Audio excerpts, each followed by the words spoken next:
কালকে না তোমার ভাইয়ের জন্য মেয়ে দেখতে গেলে, মেয়ে পছন্দ হয়েছে নাকি তোমাদের? পছন্দ তো হয়েছে। মেয়ের একটা বোন আছে, ডেঞ্জারাস। তোমাদের ড্যান্স একাডেমিতেই ও নাচ শিখে।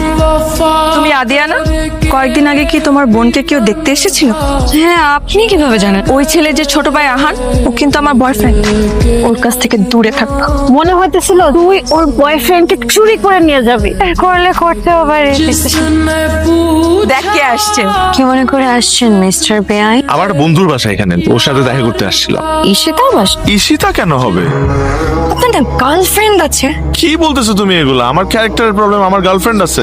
ঈশিতা আপু আপনার গার্লফ্রেন্ড না? আরে বাবা, ঈশিতা আমার ফ্রেন্ড। ঈশিতা আমার ফ্রেন্ড, সব জানি। তুমি আমাকে বিশ্বাস করতেছো না? প্রমাণ দিচ্ছি, দাঁড়াও। We are just friends, nothing else. হঠাৎ এই ধরনের কথা, কিছু কি হয়েছে? না না, এমনি জাস্ট রিচেকিং, বুঝো না, মানে কার মনে কি। ঠিক আছে, থাকো তাহলে, পরে ফোন দিব। রাখি।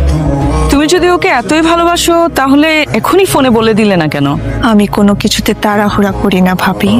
অজগরের মতো কপ করে ধরি আর আস্তে আস্তে গিলে ফেলি।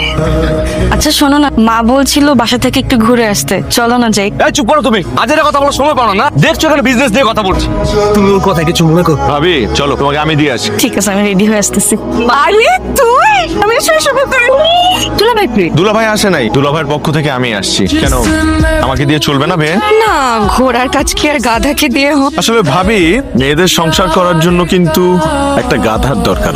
কারণ ঘোড়াকে বিয়ে করলে সেই ঘোড়া তো দৌড় দিয়ে ওই মেয়েকে ফেলে চলেই যায়, আর গাধা সারা জীবন সেই মেয়েটার ভার বহন করে যাবে। এই কথাটাই মেয়েরা বুঝতে চায়। সারা জীবন ঘোড়ার পিছে ছুটতে ছুটতে ছ্যাঁকা খেয়ে ব্যাকা হয়ে আবারও সেই গাধার কাছে ফেরত আসে।